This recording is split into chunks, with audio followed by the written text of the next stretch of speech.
My wife said, fulfilling my needs wasn't her responsibility, so I stopped fulfilling hers. What happened next? Destroyed everything we built, just so we could rebuild it from scratch. All right, Reddit. I never thought a single sentence could end a marriage, but here we are. And honestly, I'm not even sure if what we have now is the same relationship or something entirely different. Let me take you back to the moment everything changed, because understanding how we got here matters more than you'd think. And trust me, this isn't your typical marriage advice story where someone learns to communicate better and everything magically works out. 7 years into our marriage, I genuinely believed we had something solid. We met in college, dated for 3 years before getting married, and those first few years as husband and wife felt like what everyone talks about when they describe a good partnership. I work as a project manager at a manufacturing firm here in Ohio, handling production schedules and coordinating between departments to make sure orders ship on time. Rachel worked in insurance at a mid-sized agency downtown, processing claims and dealing with clients who always seemed to call right before closing time. We had this rhythm where we'd both contribute to the household, split chores somewhat evenly, and actually enjoyed spending time together. We bought a modest house in a decent neighborhood after our second anniversary. Nothing fancy, just a 3-bedroom ranch with a 2-car garage and a backyard big enough for the dog we planned to get someday. The neighborhood was quiet, mostly young couples like us, and a few retirees who kept their lawns immaculate and gave us gardening advice whether we asked for it or not. The house needed work when we got it, which was part of why we could afford it. Previous owners had let things slide for years, so there was always something that needed fixing. I spent weekends teaching myself home improvement stuff from YouTube videos. Started with the small stuff, fixing the fence that was leaning into the neighbor's yard so bad their kids could climb over it, updating the ancient light fixtures that looked like they came from a 1970s dentist office, replacing the garbage disposal when it died on Thanksgiving morning with a house full of people waiting to eat. Then I moved on to bigger projects, refinished the hardwood floors myself over 3 weekends, moving furniture from room to room like a giant puzzle, replaced all the outlets and switches because the old ones were that weird cream color that screamed outdated, even tackled the bathroom renovation, tearing out the vinyl flooring that was peeling up at the edges and putting in proper tile. The kind of projects that make a house feel like yours instead of just a place you sleep. Rachel would bring me sandwiches while I worked in the garage, and we'd talk about what we wanted to do with the place. She had all these Pinterest boards saved with kitchen renovation ideas and bathroom tile patterns. We'd debate paint colors for hours like it was the most important decision we'd ever make. Those were good times. The kind of times that make you think you've figured out this whole marriage thing. But somewhere around year 5, things started shifting in ways I couldn't quite put my finger on. At first, it wasn't dramatic. Nothing you could point to and say that's the problem. More like a slow fade where the person you married starts becoming someone you just live with. The changes came gradually, which made them harder to recognize as a pattern until I was already deep in it. She stopped initiating anything, whether that was date nights, physical intimacy, or even just asking about my day. I'd come home from work after spending 10 hours dealing with supplier delays and equipment breakdowns, and she'd be on her phone scrolling through social media or texting her friends. The TV would be on in the background playing some show she wasn't really watching. When I tried to engage, I'd get these one-word responses that made it clear she wasn't really present. How was your day would get me a fine. What do you want for dinner would get me an I don't care. Did you see that thing about the neighbors getting a new fence would get me a without her even looking up. At first I figured she was stressed with work because her job had gotten more demanding with all the policy changes that year. They'd restructured her whole department and piled extra responsibilities on everyone who survived the cuts. So I picked up the slack at home, thinking that was the right thing to do. I started doing more around the house, cooking dinner 5 or 6 nights a week instead of splitting it, handling the grocery shopping every Sunday morning so she could sleep in, taking care of both our cars because she kept putting off oil changes until the dashboard light started yelling at her, doing the laundry, folding it, putting it away. Basically anything that would make her life easier. I thought if I could just reduce her stress, we'd get back to normal. But here's the thing about trying to fix a relationship by yourself. You end up building resentment while the other person builds entitlement. Every time I did something extra, she came to expect it. And when you expect something, you stop appreciating it. You stop even noticing it. It just becomes part of the background noise of your life. Every morning for 7 years, I made Rachel coffee exactly how she liked it. Oat milk and half a pump of vanilla syrup from this bottle she bought at some specialty store. I'd bring it to her while she was getting ready for work, setting it on the bathroom counter so she could sip it while doing her makeup. It was this small ritual that I thought showed I cared. And for years, she'd smile and kiss me on the cheek and say, "Thanks, babe, you're the best." Except over the past year, The thank you disappeared. Then the kiss disappeared. Then the smile disappeared. And eventually she'd just take the cup without even looking up from her phone, scrolling through Instagram with one hand while grabbing the coffee with the other. Like I was a beverage delivery service instead of her husband. When I planned date nights, she'd agree to go but spend half the evening checking her messages. We'd be at this nice Italian place downtown, candles on the table, actual cloth napkins, and she'd be texting her work friend about some drama with their supervisor while I sat there feeling like a prop. When I suggested weekend trips, even just a night at a bed and breakfast 2 hours away, she'd say she was too tired. When I tried to be affectionate, putting my arm around her on the couch or reaching for her hand while we walked the neighborhood, she tolerated it for about 30 seconds before finding a reason to move away. Had to check something. Had to get up. Had to adjust the pillow. The bedroom situation became almost non-existent. And I'm not just talking about physical intimacy, though that had dried up to maybe once every 6 weeks if I was lucky. I'm talking about the complete absence of any romantic connection. We'd go to bed at different times because she'd stay up watching shows on her laptop with headphones in. She'd face away from me every night, creating this wall of pillows between us like we were strangers sharing a hotel room. In the morning, she'd be up and out of the room before I even woke up, showered and dressed by the time I stumbled into the kitchen. I tried talking to her about it multiple times, asking if something was wrong, if I had done something to upset her, if there was anything going on she wanted to share. Each time she'd give me the same answer. She was fine, just busy with work, just tired from the week, just not in the mood tonight. After a while, you stop asking because you already know what you're going to hear. And honestly, the rejection starts to hurt more than the silence. What really got to me wasn't even the lack of attention. It was the complete absence of reciprocity. I'd still do all the things I'd always done. Bringing her coffee every single morning, planning our weekends around activities she might enjoy, handling all the bills and making sure nothing was late, making sure we had food in the house that she actually wanted to eat, checking in on her throughout the day with little texts just to let her know I was thinking about her. But she'd stop doing anything for me. Not because she was incapable, but because she just didn't think about it anymore. I wasn't on her radar, wasn't in her consideration set, wasn't worth the mental energy it would take to wonder how I was doing. I'd mention I had a big presentation at work, the kind that could affect my entire year-end review, and she'd say good luck without looking up. Then she'd forget to ask how it went when I got home. I'd have to volunteer the information, and even then she'd give me a distracted, "That's great," while she scrolled through her phone. I'd tell her I wasn't feeling well, headache that wouldn't quit or stomach thing that was making me miserable, and she'd say that's rough before going back to whatever show she was watching. No offer to get me anything. No suggestion that maybe I should lie down while she handled dinner. Nothing. I'd cook dinner after a long day at work and she'd eat it without comment, then leave her dishes on the counter for me to clean up later. Not even in the sink, just sitting there on the granite like she expected them to magically transport themselves to the dishwasher. It felt like I'd become her personal assistant instead of her husband, her roommate who also happened to provide maid service. Like my entire purpose in her life was to make things comfortable while she gave absolutely nothing back. The breaking point came on a Tuesday night in October, and I remember the exact date because it was the day everything I thought I knew about my marriage got flipped upside down. I'd had a brutal day at work, the kind where everything that could go wrong did go wrong, and then found new creative ways to go even more wrong. Spent 9 hours putting out fires and dealing with a client who threatened to pull their contract over some shipping delays that weren't even our fault. The supplier messed up their timeline, and we were scrambling to find alternatives, while this guy screamed at me over the phone about breach of contract. All I wanted when I got home was some basic human connection. Maybe a hug, maybe just someone asking if I was okay, and actually waiting to hear the answer. Some acknowledgement that I existed as a person with feelings instead of just a fixture in the house. I walked through the door around 7:30, exhausted in a way that went deeper than just physical tiredness. Found Rachel on the couch in the same position she'd probably been in since she got home an hour earlier. Scrolling through her phone with the TV on in the background, some reality show playing that she wasn't really watching. Her shoes were kicked off by the door, and there was an empty yogurt container on the coffee table that she hadn't bothered to throw away.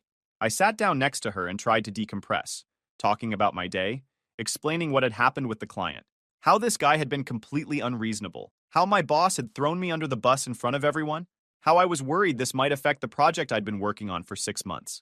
And she just kept scrolling. I could see her eyes weren't even leaving her screen. She was looking at Instagram or TikTok or whatever, double tapping posts and swiping through stories, while I was literally pouring my heart out about a situation that was stressing me to the breaking point. She'd occasionally make these little sounds like or "oh," but they were clearly automated responses that had nothing to do with what I was saying. After about 5 minutes of talking to essentially nobody, I stopped mid-sentence and just sat there in silence, waiting to see if she'd even notice that I'd stopped talking. She didn't. Another 3 minutes went by, felt like 30, before I finally said her name. Rachel. And she looked up with this annoyed expression like I'd interrupted something important. I told her I felt like a roommate instead of a husband, that we hadn't had a real conversation in weeks, that I couldn't remember the last time she'd shown any interest in my life or my feelings or anything going on with me. I wasn't angry when I said it, just honest, just tired of pretending everything was fine when it clearly wasn't. And that's when she said the words that would change everything between us. She looked at me with this completely flat expression. No emotion, no warmth, no concern, nothing. And said it's not my duty to fulfill your desires. I'm not your entertainment. The way she said it, so casual, so matter of fact, like she'd been thinking it for a while and was just now telling me. It wasn't even said in anger, which somehow made it worse. It was just this cold statement of fact, like she was informing me of a policy change at work or reading the terms of service for some app. I sat there stunned, trying to process what I just heard, because surely she didn't mean it the way it sounded. There had to be some context I was missing, some nuance that would soften the blow. But when I looked at her face, waiting for her to explain what she really meant or apologize or show any sign that she understood how devastating those words were, she just went back to her phone. Picked it right back up and started scrolling again like she hadn't just dropped a bomb on our marriage. That's when it hit me. She absolutely meant every word. In her mind, she had zero obligation to consider my needs, my feelings, or my happiness. I was just this person who lived in the same house and occasionally bothered her with requests for basic human decency. My emotional well-being was not her department, not her problem, not her responsibility. Something shifted in me right then. Not anger exactly, but this crystal clear understanding that I'd been playing a game where only I knew the rules. I'd been operating under the assumption that marriage meant partnership, that we were supposed to care about each other's well-being, that making your spouse happy was something you did because you love them. But she just told me in the most direct way possible that none of that applied to her. She didn't owe me anything. Not her time, not her attention, not her affection. Nothing. So I decided right there, sitting on that couch while she scrolled through her phone completely unaware, that she'd just changed everything. That if those were the rules she wanted to play by, then those were the rules we'd both play by. If it wasn't her duty to fulfill my desires, then it sure wasn't my duty to fulfill hers. If she didn't owe me her attention, I didn't owe her mine. If she wasn't my entertainment, I wasn't her servant. Fair is fair, right? The next morning, I didn't make her coffee for the first time in 7 years. I made myself a cup, drank it while reading the news on my phone, and left for work without bringing her anything. When I got home that evening, I didn't ask about her day, didn't cook dinner for both of us, just made myself a sandwich and ate it while watching TV. Didn't offer to share, didn't make extra. She looked confused at first, kept glancing at me like she was waiting for me to snap out of it and return to normal. That confused look turned to annoyance, then to this simmering frustration that she didn't quite know how to express. But I just treated her exactly how she'd been treating me. And honestly, for the first time in months, I felt like I could breathe. What Rachel didn't understand when she told me it wasn't her duty to fulfill my desires was that I'd been running our entire household on the assumption that we were a team. And the moment she declared we weren't, everything I'd been doing for her became optional. The coffee, the cooking, the cleaning, the planning, the remembering, the caring, all of it. Optional. The first week of living by her rules was almost liberating in a weird way. Like I'd been carrying this massive weight for years, this constant pressure to anticipate her needs and make her life easier. And suddenly someone told me I could just put it down. No more trying to guess what she needed. No more planning things she wouldn't appreciate anyway. No more bending over backward for someone who wouldn't even look up from her phone to acknowledge I existed. She noticed the coffee thing first, obviously, because that had been such a consistent part of her morning routine that its absence was immediate. The first day without it, she came into the kitchen while I was finishing mine and just stood there by the counter, clearly waiting for me to offer to make her one. I rinsed my cup, grabbed my keys, and told her I was heading to work. She asked if I forgot something, and I said nope, had everything I needed. The look on her face was priceless. This mix of confusion and disbelief, like surely I just made an honest mistake and would fix it tomorrow. But tomorrow came and went, and so did the next day, and the day after that.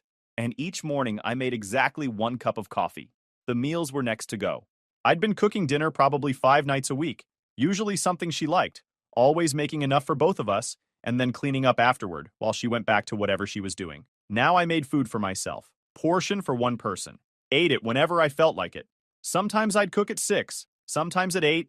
Didn't matter because I wasn't coordinating with anyone else's schedule. She'd come home expecting dinner to be ready, or at least in progress, and instead she'd find me eating, or already done with no extra portions waiting. The first few times she'd ask what we were having, and I'd tell her what I had, past tense, and she'd just stand there processing that I wasn't including her in my plans anymore. After about 10 days of this, she started trying to communicate that she needed things, but in this indirect way where she wouldn't actually ask, just make comments that were clearly meant to prompt me into action. She'd mention she was hungry like she was thinking out loud. Say the house was getting messy while looking pointedly at the vacuum in the closet.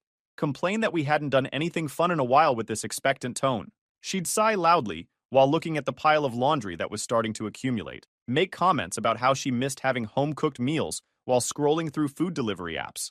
It was fascinating watching her realize that her passive communication style only worked when I was actively trying to anticipate her needs. The whole system depended on me paying close attention and jumping to action. Without that, her hints just hung in the air like unanswered questions. All these little hints that used to make me jump up and solve whatever problem she was implying existed. Except now I just acknowledged what she said and moved on. She'd say she was hungry. I'd say that's rough. You should eat something. She'd say the living room needed vacuuming. I'd agree that it did and keep doing whatever I was doing. She'd mention being bored. I'd suggest she find something to do. The really interesting part was watching her try to figure out what was happening. She'd get frustrated and ask why I wasn't doing things I normally did, and I'd use her exact words back at her. I'm just not feeling it right now. Or, that sounds like something you can handle yourself. The first time I said it wasn't my duty to fulfill her desires, she actually flinched. Like hearing her own logic reflected back physically hurt, but she couldn't argue with it. What was she going to say? That I was wrong for treating her the way she treated me? About 3 weeks into this new arrangement, she got sick with a bad cold. Nothing serious, but enough that she felt miserable and wanted someone to take care of her.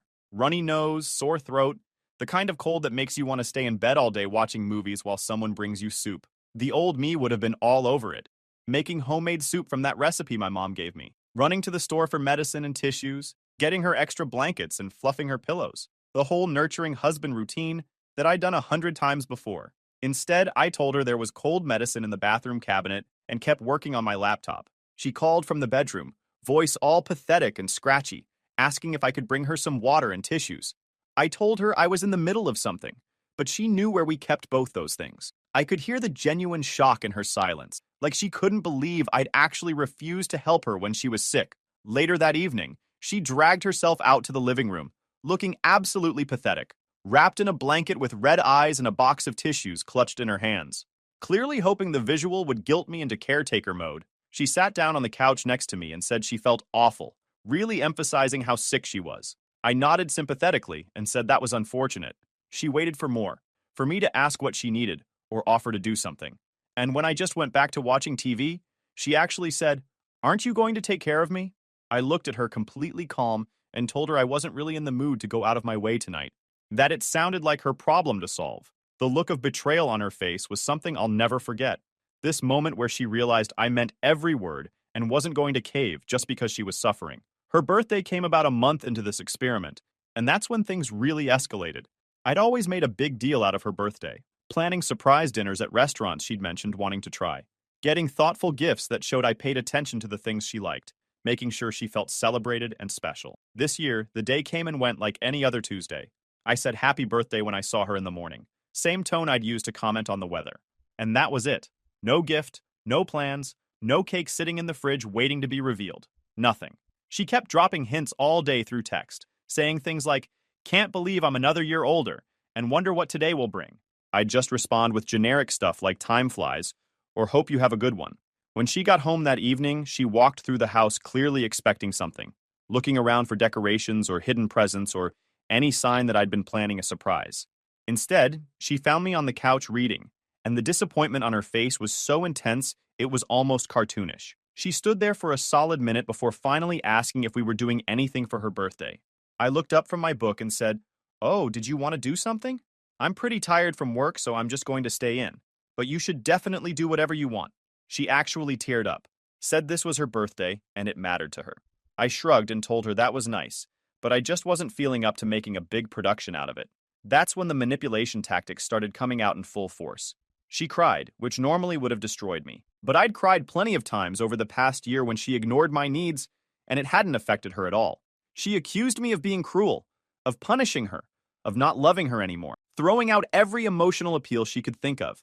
I stayed completely calm, explained that I wasn't punishing anyone, just living by the same rules she'd established. If her needs and desires weren't my responsibility, then mine weren't hers. And that was apparently how she wanted our marriage to work. When the emotional manipulation didn't work, she tried to bring in reinforcements. Her sister Megan came over for what was clearly a planned intervention, cornering me in my own living room to explain how I was being unreasonable and hurtful. I listened politely while she made her case, nodding along without interrupting. Then I asked if she'd heard what Rachel had told me that started all this, about how it wasn't her duty to fulfill my desires. Megan stumbled over that one, tried to say that was different somehow, that Rachel was just venting or having a bad day. I asked her to explain how it was different. She couldn't, because there wasn't a difference. Eventually, she left looking uncomfortable, and I noticed she didn't hug Rachel goodbye the way she usually did.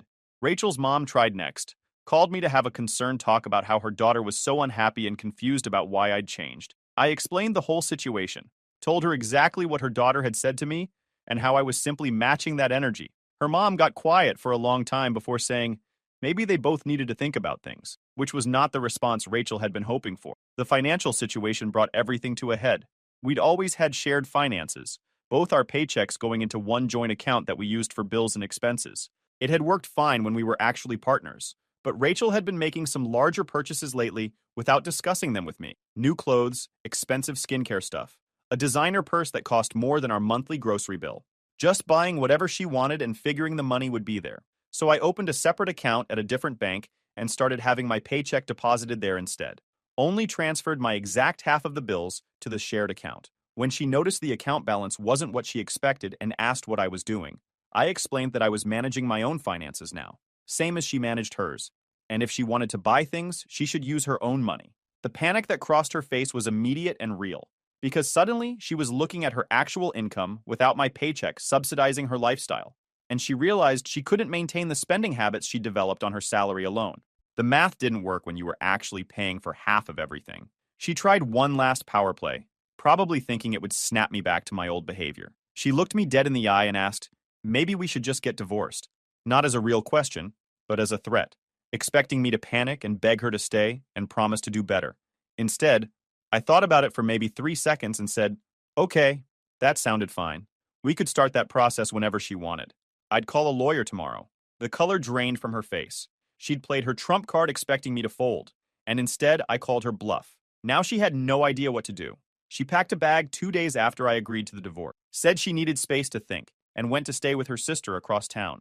I could tell she expected me to stop her, to have some big emotional moment where I admitted I'd been wrong and begged her not to leave. Instead, I helped her carry her suitcase to her car and told her to take whatever time she needed. The confusion on her face was almost sad, like she kept waiting for the script to flip back to normal and couldn't understand why it wasn't happening. She sat in her car for a good 5 minutes before actually leaving, probably hoping I'd knock on the window and break down. But I just went back inside and made dinner for myself. What she didn't know was that I genuinely meant it when I said okay to divorce. I wasn't playing some elaborate game of chicken or trying to manipulate her into changing. I'd simply reached the point where I'd rather be alone than be in a one-sided marriage. And if she wanted out, I wasn't going to fight to keep someone who'd made it clear they didn't value me. The peace I felt that first night alone in the house was telling. No anxiety, no sadness, just this quiet relief that I didn't have to perform for someone who wouldn't even notice. She stayed at her sister's place for almost 2 weeks, and in that entire time I didn't call or text once. I figured if she wanted space, I'd give her actual space. Not the kind where you're still checking in constantly and undermining the whole point. Not the kind where you send passive-aggressive messages checking if she's okay. Real space. The kind that lets you think. I went about my life, worked my normal hours, went to the gym like I used to before I got too busy catering to her schedule, rediscovered that I actually enjoyed working out when I wasn't rushing through it to get home and start dinner, met up with friends I hadn't seen in months because there was always some reason I couldn't go out. Jake and I went to a game for the first time in forever, sat in our usual seats, ate overpriced hot dogs, yelled at the refs like we used to back in college, watched the whole thing without checking my phone once. Didn't even think about it until the drive home when I realized how long it had been since I'd done anything just for myself. My buddy Chris came over one Saturday, and we spent the whole day working on his motorcycle that had been giving him trouble. Just 2 guys in a garage, no schedule to keep, No one waiting for me to come home and start my second shift. We ordered pizza and watched the game, and it felt like being in my 20s again. I'd forgotten what that was like. Honestly, I started remembering what it felt like to just exist, without constantly monitoring someone else's mood or needs. To make decisions based on what I wanted, instead of what would keep the peace. To have a thought without immediately running it through a filter of how it would affect her. Apparently, my silence was driving her crazy. Megan told me later that Rachel had been checking her phone obsessively, waiting for me to reach out, getting more anxious each day when I didn't. She'd expected me to crumble without her, to realize I couldn't function, to come crawling back begging for another chance. She kept asking Megan if I'd called, if I'd texted, if maybe her phone was broken and messages weren't coming through. Megan said watching her check that phone every 5 minutes was almost painful, like watching someone wait for a bus that already left the station. Instead of the broken man she expected, she was sitting in her sister's apartment scrolling my social media and seeing pictures of me at the game with Jake. Me and Chris working on that motorcycle in the garage. Me looking happier than I'd been in years. And that reality was hitting her harder than anything I could have said. Megan, to her credit, wasn't feeding into the victim narrative Rachel was trying to build. About a week into the stay, she apparently asked her a simple question that changed everything. She said, "So he's treating you exactly how you treated him, and you're upset about it. Do you not see the irony here?"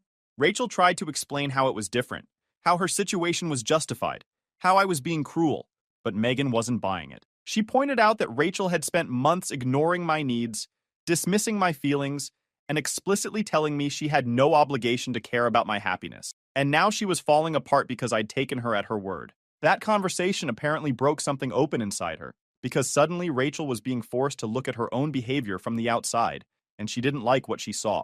It's one thing to tell yourself a story about how you're the reasonable one, and your partner is being difficult. It's another thing entirely when your own sister, who loves you and has no reason to take anyone else's side, is looking at you like you've lost your mind. Megan asked her, when was the last time she'd done something nice for me without being asked? When was the last time she'd initiated intimacy, or planned a date, or even just asked about my day, and actually listened to the answer? Rachel couldn't come up with examples, because there weren't any. And sitting with that realization was uncomfortable enough that she couldn't hide from it anymore. She came back home on a Thursday evening. No dramatic entrance, no demands. Just walked in quietly with her suitcase and found me reading on the couch. I looked up, nodded, went back to my book. She put her bag by the stairs and sat down on the other end of the couch. Neither of us said anything for a few minutes. The TV was off, just the sound of me turning pages and her breathing. Finally, she spoke up. She admitted she'd been wrong. Not wrong about one specific thing, but wrong about everything. About how she'd been treating me. About what marriage was supposed to be. About thinking she could just take without giving and expect me to be okay with it forever. She said Megan had basically ripped her apart over the past 2 weeks, making her look at every single thing she'd done and said over the past year, and she hated what she saw. I didn't immediately accept the apology, didn't rush to comfort her or tell her it was all fine now. I just said that theories and realizations were great, but I needed to see actual change in her actions, not just words. The next few months were basically her proving she meant what she said. She started doing the small things again, making me coffee in the morning without being asked, asking about my work and actually listening to the answer, actually engaging in conversations instead of staring at her phone. She'd initiate plans for us, suggest things we could do together, put actual thought into making me feel valued. The intimacy came back gradually, and for the first time in years, she was the one initiating it, showing me she actually wanted that connection instead of just tolerating my attempts at it. But here's the thing, I didn't trust it at first. I'd been burned too many times by temporary improvements that lasted a week before she slipped back into old patterns. So I kept my emotional distance, stayed friendly but guarded, continued living somewhat independently even as she tried to rebuild what we'd had. I needed to see consistency over time, not just a short burst of effort followed by regression. About 2 months in, she had a stressful week at work and started slipping back into her old behavior, getting short with me, spending more time on her phone, seeming annoyed when I tried to talk to her. The old me would have absorbed it, made excuses for her, kept trying harder to make her happy. Instead, I immediately mirrored it back, became less available, stopped doing the extra things I'd started doing again. She noticed within 2 days, and instead of getting defensive or pretending nothing was wrong, she actually caught herself, apologized, explained she'd been letting work stress affect how she treated me. That was huge. She recognized her own backsliding without me having to point it out. We had a long conversation about 4 months after she came back. Set some actual ground rules. Stuff we probably should have talked about years ago. Things like making sure we both initiated quality time, checking in about big purchases, actually communicating when something was bothering us instead of going cold. Fast forward to now. Last weekend, she planned this whole day trip to this state park 2 hours away that has hiking trails and waterfalls, packed a cooler with snacks, researched the best trails, mapped out the route, handled the whole thing without me lifting a finger. When we got there, she grabbed my hand, walking through the woods, and said she used to think planning stuff was boring. Now she gets why it matters, why it makes someone feel valued. Her birthday came around again last month. I actually planned something this time. Nothing crazy, just dinner at that Italian place downtown where we used to go before everything fell apart, and tickets to a show she wanted to see. When we got home, she cried a little, said she finally understood what she'd thrown away that first time and how close she came to losing it permanently. Her sister Megan came over for dinner a few weeks back. Watched Rachel actually get up and refill my drink without being asked. Megan caught my eye across the table and just nodded, like she was finally seeing the sister she remembered from before all this went down. The house runs different now. She handles breakfast, I handle dinner. She does her own laundry, I do mine. We split the bills down the middle from our separate accounts, then put what's left into savings together. Every Sunday, we sit down and plan the week like actual partners, instead of me just figuring everything out alone. Last Tuesday, I came home from a rough day at work. Before I even sat down, she asked what happened, actually listened while I talked, made me a sandwich and sat with me on the couch. Small stuff. But small stuff is everything when you went years without it. She still slips sometimes, gets distracted by her phone, or forgets to follow through on something. But now she catches herself, apologizes without me having to say anything, fixes it before it becomes a pattern. That's the difference between someone who's actually changed and someone who's just performing until you let your guard down. We're still married. Probably always will be now. Not because I'm scared to be alone, but because she finally showed up as the partner I needed. Took blowing everything up to get here, but we got here. And I'd do it all the same way again if I had to. Her mom called me last week, said she'd never seen Rachel this happy or this present. Asked what I did to change her. I told her I didn't change her. I just stopped changing myself to accommodate someone who wasn't willing to meet me halfway. Rachel did the rest on her own. And honestly, that's the only way it could have worked. If you enjoyed this video, please hit that subscribe button. It really helps the channel and help us bring you more and better stories. Thanks.